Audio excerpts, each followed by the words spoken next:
Mic check 1 2. It's the Y2K Collector coming at you with the third installment of the Switch games that I could not remove from my collection. Now, a few folks had messaged me asking me which games I kept in my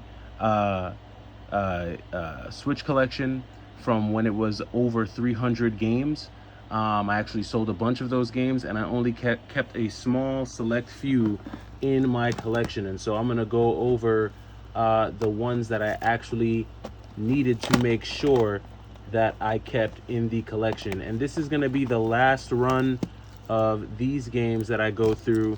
And some of these games I recently talked about in a video that I did, because some of these include some of the shooters that I have on the Switch, but I'll run through these with you now really quickly. So RXN Raijin is one of the shoot 'em ups that is no longer available for the Switch online. Came out by East Asia Soft, and because it's no longer available digitally, the price on this one has shot up a significant amount. I know at one point it was close to 200. Don't know where it's at now.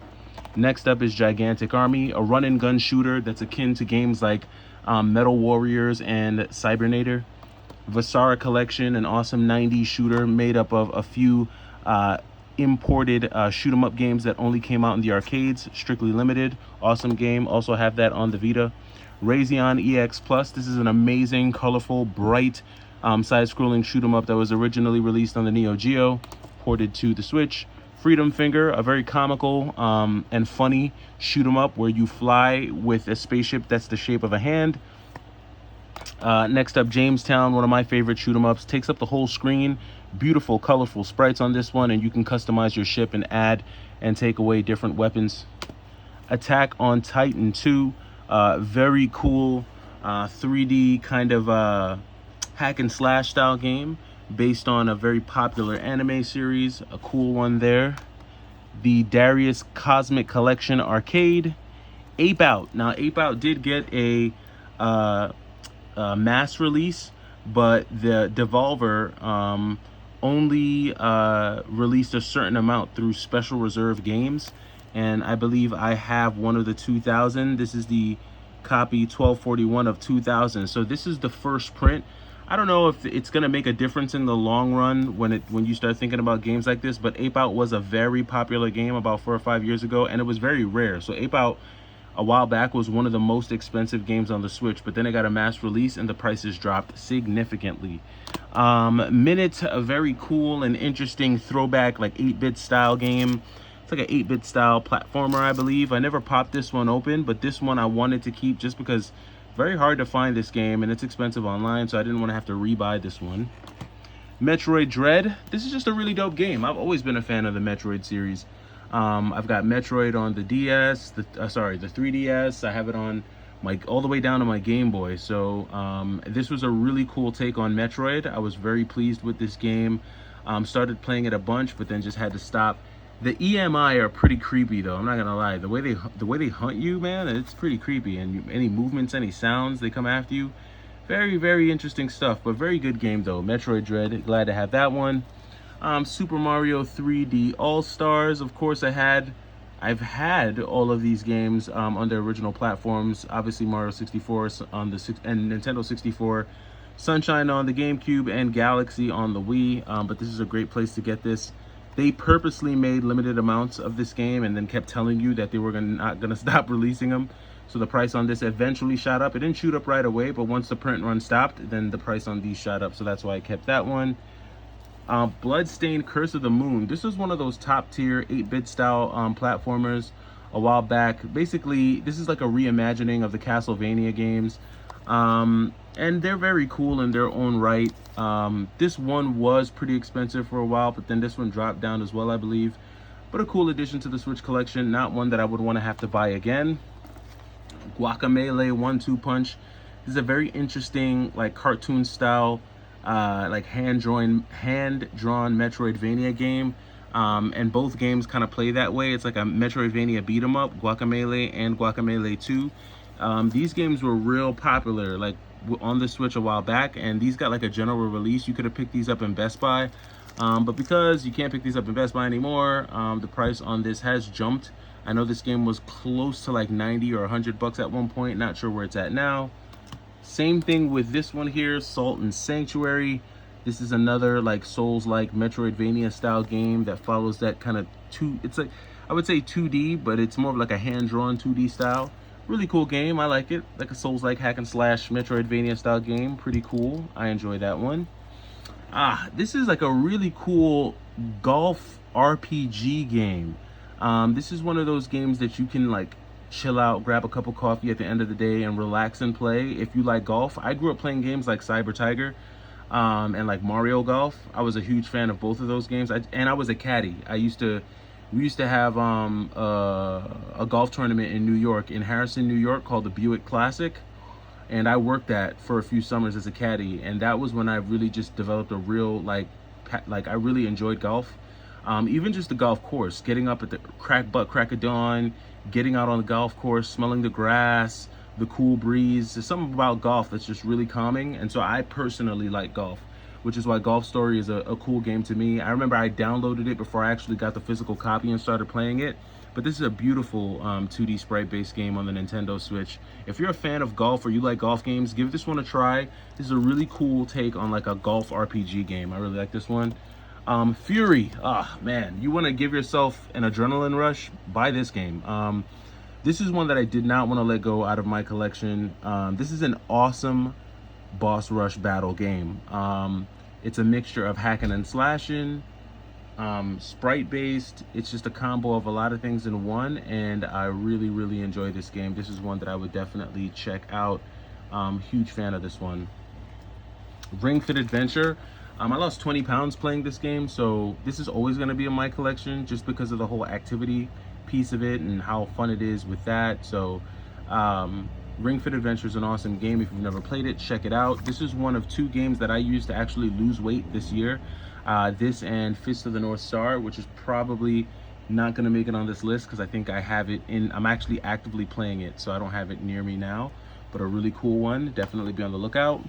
Steriden Binary Stars, one of the best shoot 'em ups on the Switch in my opinion. A very rare game. This is one of the earlier super rare games. Yeah, this is super rare number 9. So this is the one of the first 10 games released by Super Rare, and an amazing 2D shoot 'em up game.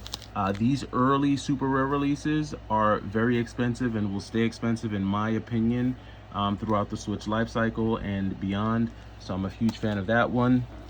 Flynn, Son of Crimson. This one isn't as early in the Switch release. This one I think is game number 66. It's not coming through, but yeah, this is number 66. But Flynn is an awesome 2D sprite-based game, very colorful, very beautiful. This is one that I was definitely going to keep in the collection, not selling this at all. Inmost, I couldn't wait for this to release. I remember I stalked the Super Rare website for this one, and sure enough, it did sell out within like minutes. Because this is an awesome 2D like side-scrolling style game. It's not so much, it's like not really hack and slash or beat 'em up, but it's like a action platforming game. But just the color scheme is very unique. Look at the 2D pixel art there, and the story on this one is very deep. So very good one there. And then the same can be said with Haiku, whereas Inmost takes on more of like a blue hue. Haiku takes on more of like a yellowish hue, and it's just like this whole monochromatic 2D pixel art style for each level just makes the look and the appearance and feel of the game very unique. So Haiku is definitely one that I am not going to sell.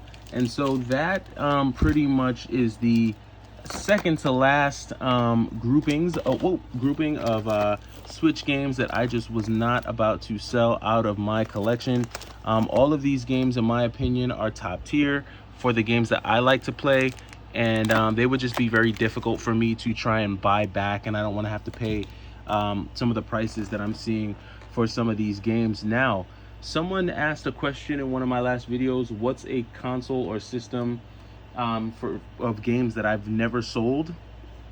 And I can honestly say that over the years, like over the last 3 years, I've sold off little bits and chunks of every part of my collection. So there was a time where I had 70 Dreamcast games, and I probably sold like 20 to 30 of those games that weren't like, at the time, to me, games that I felt like I needed to keep, which I regret at this point now. I sold games like Shadow Man and Spider Man and Virtual On and Super Magnetic Neo and just different games like that I'm looking back now and I'm like, damn, I wish I could have those games back. Same thing with my PlayStation collection. I had a lot of PlayStation 1 games, a ton of PlayStation 1 games that I wound up selling, and I only kept like maybe the top 50 PlayStation games. I sold games like Pandemonium and Pandemonium 2, sold games like Xena. I sold games, um, you know, just a bunch, man. Like, I can't even think of them all. Same thing with my Sega Saturn collection. I even have videos like, if you go back in my channel, you can actually see some of those trade videos. Like, I had like Dark Stalkers on the Sega Saturn. I had Galactic Attack on the Sega Saturn. I had, or even my Sega CD collection. I had Sonic CD. I had Spider-Man versus Kingpin on the Sega CD. Just a number of Sega CD games that I also sold at one point. GameCube games. I had Ribbit King on the GameCube. I had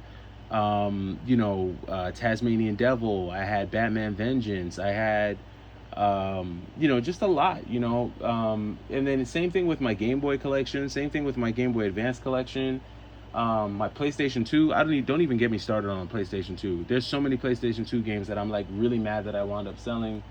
But it is what it is, at the time I wanted to explore other, video games. There were other things that I wanted to do, other things that I wanted to get into, and I don't regret it, because when I look at some of what I've gotten in replace of those games, when I think about things like, certain systems like the Neo Geo, of course, I know I mentioned that a ton on the channel, but when I think about certain Neo Geo games, I've also been able to pick up some of like the fantastic N64s. My favorite two colorways, the purple and the blue, those are some of my favorite two colorways on the N64. So just being able to get things like that, and just some more niche things that are a little bit more difficult to find than some of the games that I sold. I'm not too heartbroken. I was also able to pick up other things like, the top loading NES, which over time, this and top loading NES has gone up in value. I don't understand why they're so expensive, especially when you have one with a Wishbone controller, which is face down right now. But so there's different things that I've sold and different things that I've traded for, but it's all part of the game. When you're a collector and you have a collection that rotates and morphs and grows and expands and contracts, you're gonna have things like that. And most collectors know, like, you buy and sell sometimes the same game over and over again, because you just have seasons where you want a game and then seasons where you don't. And if there's anything that I'm convinced of right now, though, is that I'm never getting rid of any of my retro stuff again, just because of how difficult it is. And pretty much every retro game that I've sold is more expensive to buy now than it was when I first got it. Even still, even in 2024, those retro game prices are going up higher and higher and higher. So that's why I'm sticking with retro. I know a few folks have said, hey man, don't sell your Switch collection or you're going to regret having sold your Switch collection. Maybe, time will tell. I just know that a lot of those games that I sold, like I said, have doubled in value from the time that I sold them, which was just, maybe a year or two ago. Whereas a lot of the Switch games that I sold have increased maybe 5 to 10%. And some have actually even gone down. So I'm not seeing the same type of inflation with the Switch the way I'm still seeing it with retro games. And a lot of those games that I sold aren't games that you can easily find, or like they're not on like e-stores or e-shops, or they're not on like any networks where you can easily download them. If you don't have the physical copy of a lot of those games, the only way you're going to be able to play them is by emulating them, and that's just not my cup of tea. So that does it for this video. I think I may do one more video this afternoon just showcasing the rest of my Switch collection, which will more than likely be the majority of my special edition games, so like my big box games. I've got a good amount of those, so I will save that for this afternoon.